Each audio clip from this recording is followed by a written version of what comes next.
예수님께서 십자가에 못 박혀 돌아가실 때 다른 두 명의 죄수들과 함께 십자가에 못 박히게 되었습니다. 어쩌면 자연스러운 일일 것이고 당연할 수 있는 일입니다. 사형을 집행할 때 다른 죄수들도 함께 처형하는 것은 당연한 것이죠. 하지만 이 장면을 우리가 보면서 묵상하면서 바라보아야 할 것이 있는데요. 그것은 바로 이 장면이 바로 이렇게 될 것이라고 700년 전에 이사야 선지자가 예언해 놓았었다고 하는 점입니다. 이사야서 53장 12절의 말씀에 보면 이렇게 기록되어 있습니다. 그러므로 내가 그에게 존귀한 자와 함께 몫을 받게 하며 강한 자와 함께 탈취한 것을 나누게 하리니 이는 그가 자기 영혼을 버려 사망에 이르게 하며 범죄자 중 하나로 헤아림을 받았음이니라. 그러나 그가 많은 사람의 죄를 담당하며 범죄자를 위하여 기도하였느니라 라고 되어 있는데요. 잘 알다시피 이사야서 53장의 말씀은 예수님께서 우리들을 대신하여 대속의 죽음을 죽으실 것을 예언해 놓은 말씀입니다. 예수님께서 오시기 약 700년 전에 예언했던 그 말씀대로 예수님께서는 우리들을 대신하여 십자가 위에서 죽임을 당하셨는데요. 그 예언 가운데 하나가 무엇이냐면 아무 죄도 없으신 우리 주님께서 죄인들처럼 범죄자들과 함께 범죄자들 중에 하나로 간주되어 죽임을 당할 거라고 하는 예언이 기록되어 있었는데 그 예언대로 예수님께서는 범죄자들과 함께 십자가에서 죽임을 당하게 되었습니다. 그렇다고 한다면 이 장면을 보면서 우리는 예수님의 죽음 앞에서 가슴 아파할 수 있고 애통해 할 수 있지만 그럼에도 불구하고 그 장면을 통해서 동시에 소망을 얻을 수 있습니다. 왜냐하면 이 십자가에서의 죽음이 어쩌다 보니까 일어난 일이 아니라 어쩌다 보니까 고통스러운 일을 만나게 된 것이 아니라 사실은 하나님의 계획과 섭리 안에서 하나님께서 선지자를 통해서 예언해 주신 그 모양대로 예수님께서 십자가에 달리셨다고 하는 사실을 생각할 때 이것으로 끝이 아니라 하나님의 계획과 섭리 가운데 부활이 있을 것이며 우리를 구원해 주시는 놀라운 은혜의 역사가 있다고 하는 사실을 발견하면서 소망을 가져야 할 것이라고 믿습니다. 우리는 언제나 큰 그림을 보아야 할 텐데요. 작은 부분만 보면, 작은 부분만 떼어놓고 보면 이해가 되지 않는 것들이 참 많이 있습니다. 정말 억울한 일도 많고 고통스러운 일도 많고 정말 슬픈 일들도 많이 있습니다. 그래서 그것만 떼어놓고 보면 절망적이고 그것만 떼어놓으면 정말 답답할 수 있겠지만 그러나 큰 그림 속에서 살펴보게 되면 그 모습이 절망적인 것이 아니라 하나님의 큰 그림 가운데 있다고 하는 사실을 발견하게 되면서 우리가 위로와 힘을 얻을 수 있을 것이라고 믿습니다.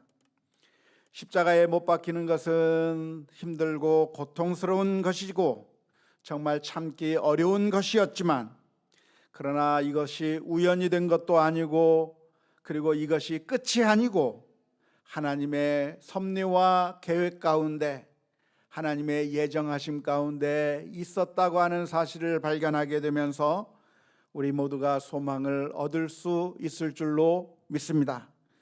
뿐만 아니라 우리들의 삶도 이런 식으로 끝나는 것이 아니라, 우리들의 삶도 이렇게 힘들게만 끝나는 것이 아니라 하나님의 사랑의 손길 가운데 있다고 하는 사실을 발견하면서 위로와 힘과 용기를 얻을 수 있기를 주님의 이름으로 축원합니다. 그런데 그 십자가에 달렸던 두 행악자가 있었는데요, 그 두 행악자가 예수님과 함께 십자가에 달렸지만 그 두 사람의 반응은 정반대의 반응을 보였다고 기록하고 있습니다. 그 가운데 한 사람은 예수님을 비방하기 시작했습니다. 내가 그리스도가 아니냐? 그렇다고 한다면 너 자신과 우리를 구원하라고 하면서 조롱하고 비방하였습니다.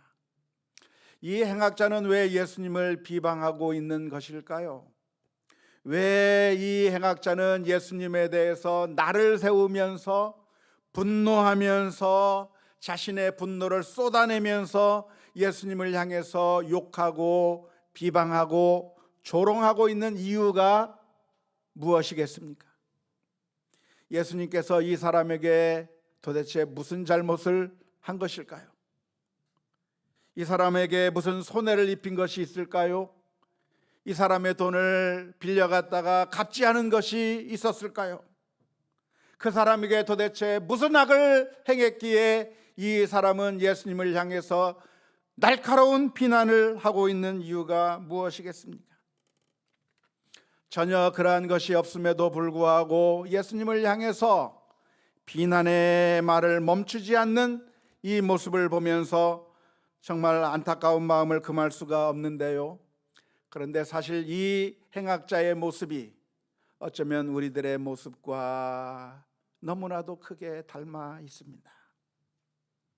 정말 우리들은 죄성으로 가득한 사람들이어서 아무 잘못도 하지 않은 사람을 미워하고 나에게 손해를 끼치지 않은 사람들을 시기하고 질투하는 그런 못된 습성이 우리들 가운데 있습니다.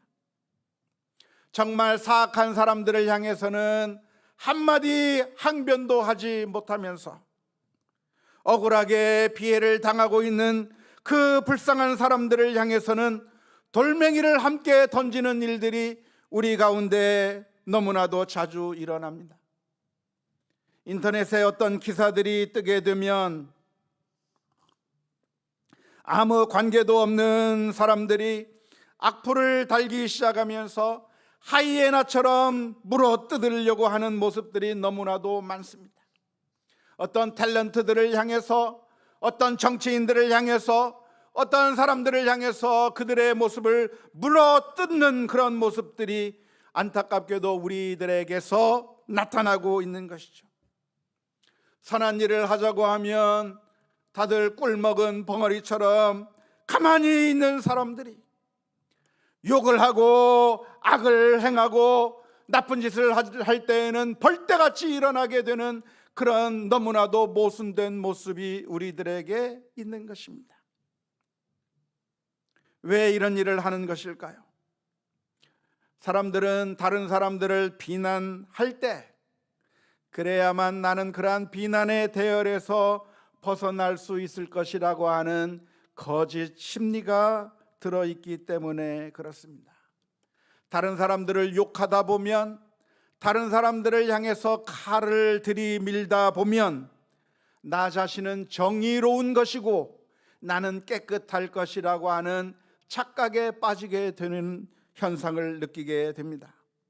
이것은 어쩌면 영적인 마약 효과라고 할 수 있을 텐데요, 다른 사람들을 향해서 비난하고 정죄하면 나는 자동적으로 깨끗한 사람인 것이냐, 나는 자동적으로 선하고 의로운 사람인 양 착각하게 되는 착시 효과가 나타나게 되는 것입니다. 하지만 사실은 그렇지 않습니다. 지금 예수님 옆에서 비난하고 있는 이 사람은 누구냐? 바로 엄청난 죄를 지어서 십자가에서 죽임을 당해야만 하는 엄청난 죄를 지은 죄인이 그 십자가 위에서 한다는 소리가 비난하고 욕하는 모습으로 나타나는 것이죠. 비난하고 욕하는 순간만큼은 나는 정당하다고 생각하고 있는데 사실은 정당한 것이 아니라 십자가에 못 박혀 죽어야 할 만큼 심각한 죄를 지은 사람이라고 하는 사실을 먼저 발견해야 할 것입니다. 우리 스스로 우리 자신을 속이지 말고 하나님 앞에 겸손하게 엎드리는 우리 모두가 다 될 수 있기를 주님의 이름으로 축원합니다. 오늘 이 아침에 저와 여러분들이 함께 기도해야 될 기도의 제목이 있다고 한다면, 주여 저희들을 주님의 선한 도구로 삼게 하여 주옵소서. 다른 사람들을 향해서 욕하고 비방하고 분노하는 모습이 아니라 사람들을 세워주고 격려하고 위로하고, 연약한 자들에게는 손을 내밀고 불쌍한 자들은 도와주고, 연약하고 힘들어하는 자들에게는 사랑의 손길을 내밀 수 있는 믿음의 사람이 되게 해 주옵소서. 누군가 잘못을 하면 비난하기보다는 감싸주고 품어주어서 올바른 길로 돌아올 수 있게 하는 하나님의 거룩한 도구가 되게 하여 주옵소서. 저와 여러분들이 기도하며 나아가야 될 줄로 믿습니다. 그런데 예수님 옆에 있었던 또 다른 한 행악자가 있었습니다. 그 사람은 전혀 다른 반응을 보여주었는데요, 이 사람은 예수님의 왼편에 있는 행악자였겠습니까? 오른편에 있는 행악자였겠습니까? 어느 쪽에 있었죠? 그건 모릅니다. 그건 별로 중요한 게 아닙니다. 어디에 매여 달려 있었느냐가 중요한 것이 아니라 그 사람이 보여주었던 태도가 중요합니다. 놀랍게도 이 사람은 마지막 그 짧은 순간에, 아직 자신의 목숨이 떨어지기 전 짧게 남아있는 바로 그 몇 분 그 사이에 그는 자신의 죄를 인정했고 하나님을 두려워했으며 예수님 앞에 나아가 자비를 간구하는 모습을 보여주었습니다. 오늘 읽은 누가복음 23장 42절의 말씀에 보면 이렇게 기록하고 있습니다. 이르되 예수여 당신의 나라에 임하실 때에 나를 기억하소서.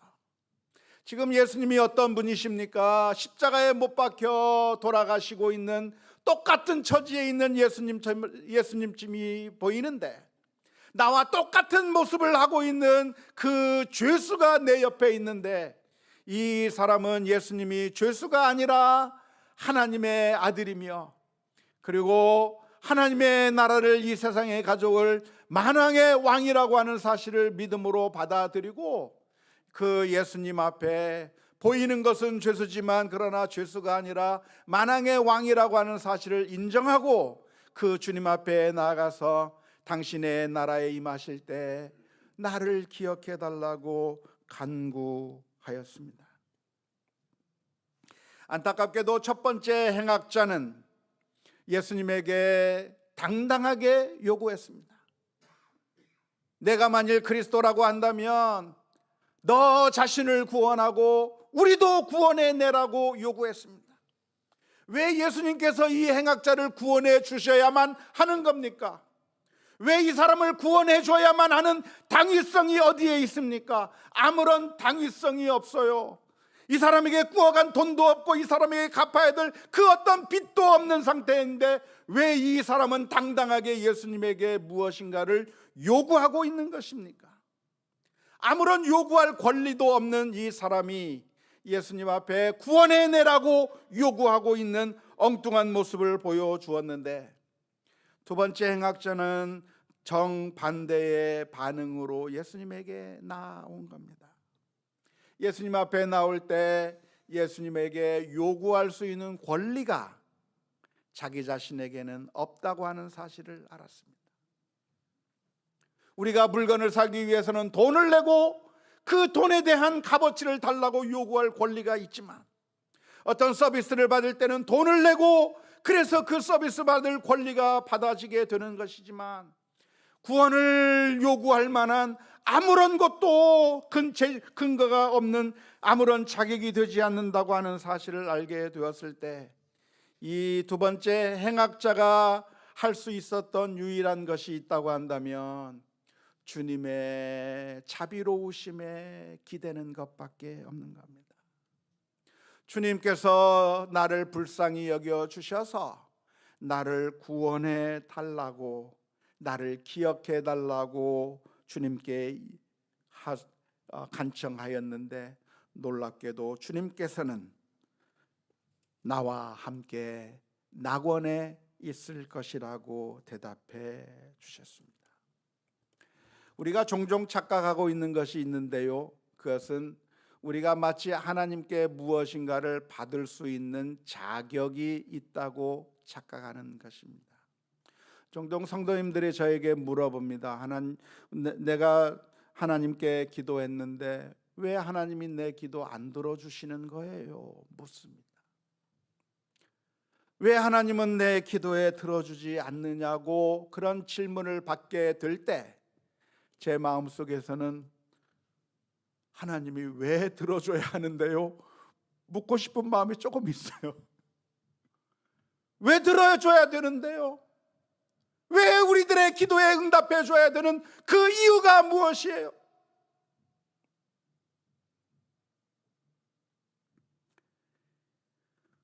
예수님께서 두로와 시돈 지방에 가셨을 때 한 여인이 예수님 앞에 나왔습니다. 그 여인은 가나안 출신의 수로보니게 출신의 여인이었습니다.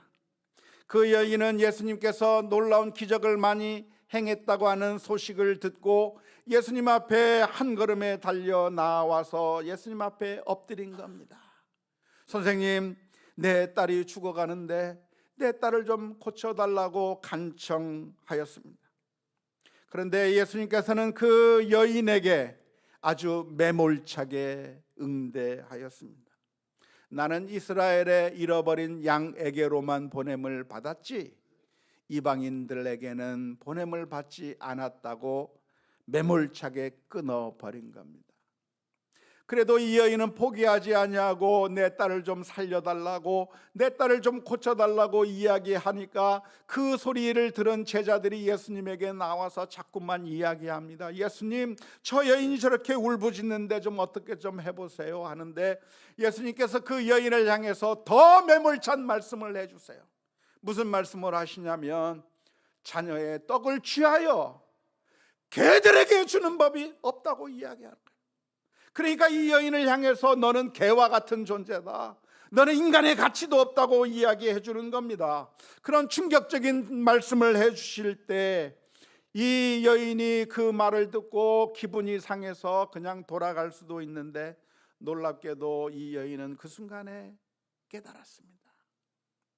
내가 예수님에게 요구할 수 있는 권리가 아무것도 없구나, 내가 예수님에게 무엇인가를 받아낼 수 있는 아무런 자격이 없구나, 그 사실을 깨달은 이 여인이 할 수 있었던 단 하나의 그 모습이 있었는데요, 그것은 바로 주님의 자비하심에 기대는 것입니다.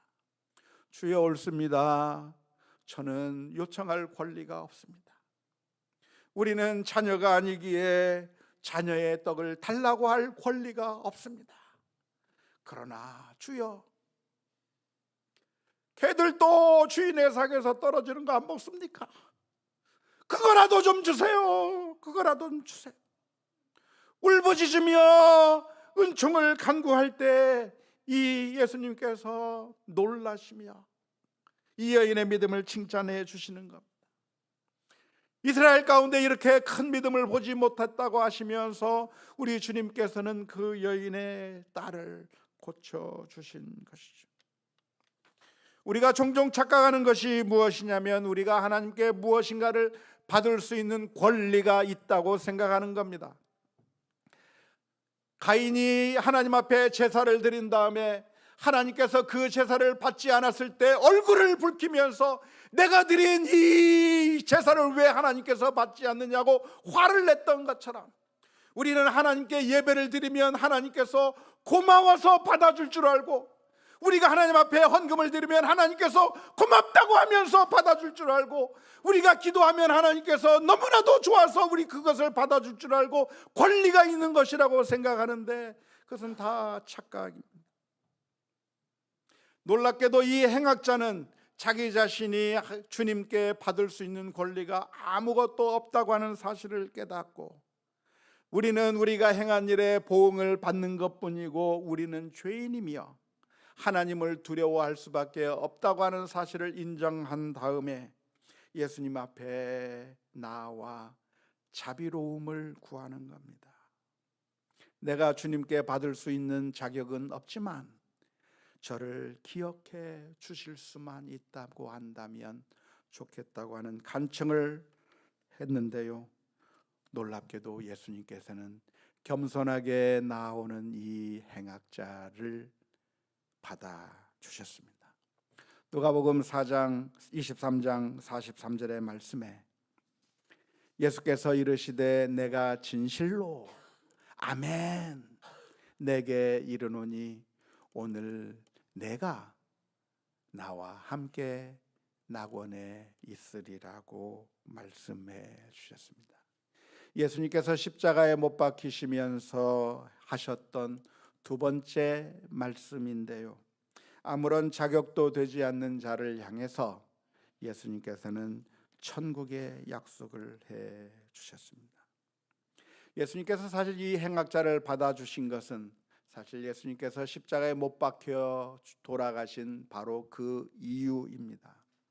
자격이 없기에 하나님 앞에 나아갈 수 없고 자격이 없기에 멸망받을 수밖에 없는 사람들만 있기 때문에 예수님께서는 우리들을 구원하시기 위해서 이 세상에 내려오셨고 십자가에 지신 것입니다.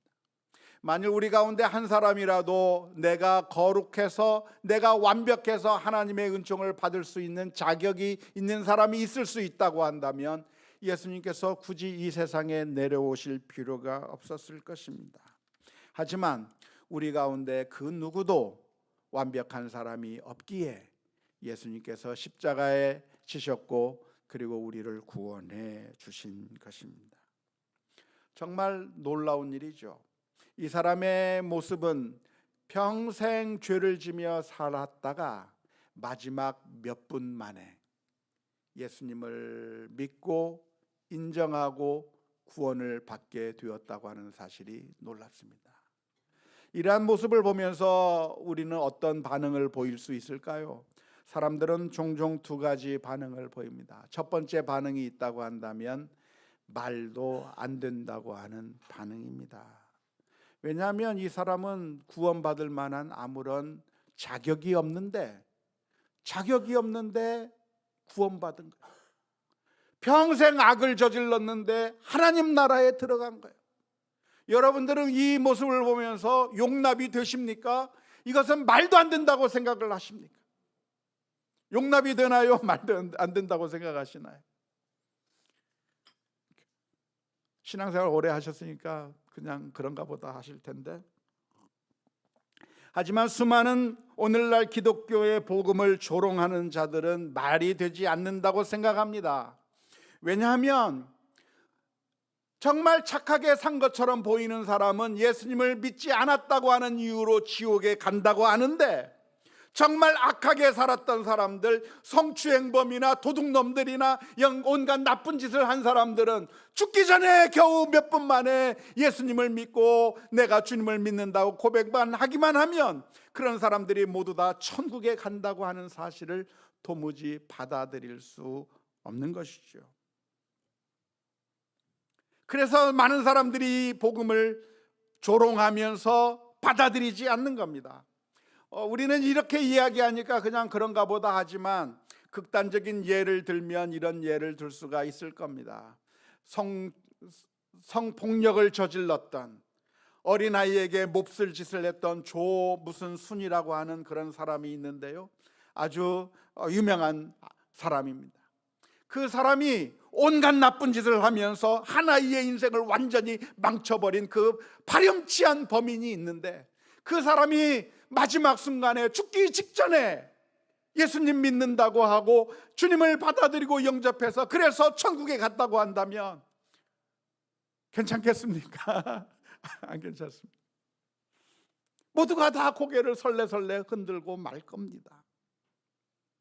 아니, 지금 우크라이나에서는 지금 수많은 양민들이 정말 억울하게 죽어가고 있는데, 그래서 그 전쟁을 일으킨 푸틴이 온갖 나쁜 짓을 해대고 있는 전쟁 범죄를 저지르고 있는데, 그 푸틴이 마지막 죽기 전에 나 예수님 믿어 하면서 고백하고 천국에 갔다면 이해가 되겠습니까? 아마 고개를 절레절레 흔들 것이고, 아마 이것이 어쩌면 모든 대부분의 사람들의 반응일 것입니다. 누가복음 15장에 보면 탕자가 아버지의 집에 돌아왔을 때 보였던 첫 번째 아들의 반응이 그런 반응이었습니다.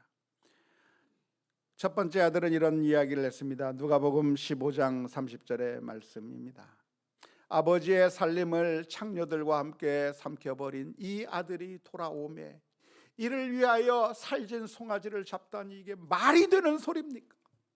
나는 아버지를 위해서 성실하게 일을 하고 아버지의 말을 잘 들었는데 나를 위해서는 그 어떤 것도 보상한 것이 없는데 악을 저지르고 창기와 함께 놀아나버리고 아버지의 재산을 완전히 다 말아먹은 이 나쁜 놈이 돌아왔는데 잔치를 벌이시고 송아지를 잡다니, 이게 말이 되는 소리입니까? 첫째 아들의 그런 항변이죠. 뿐만 아니라 이런 말은 포도원에 들어왔던, 그래서 열심히 하루 종일 수고했던 사람의 반응이기도 할 겁니다. 주인이 포도원 품꾼들에게 싹쓸 나눠주는데 하루 종일 일한 사람에게도 한 데나리온을 주고, 한 시간만 겨우 와서 일한, 마지막에 와서 잠깐 일한 그 사람에게도 똑같이 하루치 일당인 한 데나리온을 줬을 때 그 포도원에 왔던 품꾼이 무슨 이야기를 합니까? 마태복음 20장 12절의 말씀에 이런 이야기를 합니다. 나중은 이 사람들은 한 시간밖에 일하지 아니하였거늘 그들을 종일 수고하며 더위를 견딘 우리와 같게 하였나이다. 많은 사람들이 이해를 하지 못하는 것이죠. 하지만 이런 반응이 나오는 이유는 무엇입니까? 그것은 사실 우리 자신들도 자격이 없다고 하는 사실을 망각해 버렸기 때문에 그렇습니다. 우리는 신앙생활을 잘하고 있고 선하게 살았고 착한 일을 했기 때문에 자격이 있는 것이라고 종종 착각할 때가 많습니다. 하지만 첫째 아들도 아버지를 순종하며 살았던 의로운 사람이 아니라 아버지가 집으로 들어가자고 하는데도 집 밖에 서서 집에 들어가기를 거부했던 불순종한 아들이었을 뿐만 아니라 아침부터 와서 일찍부터 일했던 그 품꾼은 정말 그렇게 한 데나리온을 받을 수 있는 자격이 있었던 사람이 아니라 그날 그 포도원 주인이 그 사람을 자기의 포도원에 들여보내지 않았다라고 한다면 오늘 또 그냥 시장 앞에서 하루 종일 공치며 아무런 소득도 얻지 못한 채 빈손으로 집에 들어갈 수밖에 없었던 그런 형편에 있었던 사실을 망각했기 때문에 할 수 있던 항변입니다. 그런데 놀라운 것은 두 번째 반응이라고 할 수 있을 텐데요. 그것은 무엇이냐면 이런 행악자도 구원을 받을 수 있다고 한다면 우리들도 구원받을 수 있겠다고 하는 반응입니다. 지금 가장 구원이 불가능한 사람의 이야기를 해주고 있는 겁니다. 평생 악을 행했던 사람인데 그래도 마지막 순간에라도 회개하고 주님 앞에 나왔을 때 주님께서 그 사람도 받아주었다고 한다면 우리들도 주님께서 받아주실 수 있다고 하는 거예요. 이게 바로 복음인 것이죠. 만일 하나님 나라에 들어가는 수 있는 자격이 완벽한 사람만 들어올 수 있다. 정말 신앙생활 잘한 사람만 들어올 수 있다. 정말 착하게 산 사람들만 천국에 들어올 수 있는 그런 사람들이라고 한다면 우리 가운데 그 누가 천국에 갈 수가 있겠어요?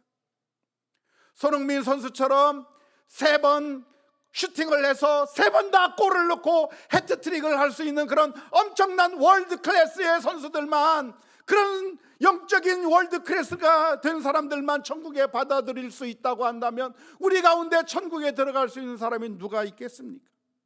김연아 선수처럼 트리플 악셀을 하고 쿼드러플 점프를 하고 그렇게 엄청난 실력을 보인 사람들만 금메달을 딸 수 있듯이 영적인 금메달을 딸 수 있는 사람은 완벽한 실력을 보여줘야만 천국에 갈 수 있다고 한다면 우리 가운데 누가 하나님 앞에 갈 수가 있겠습니까?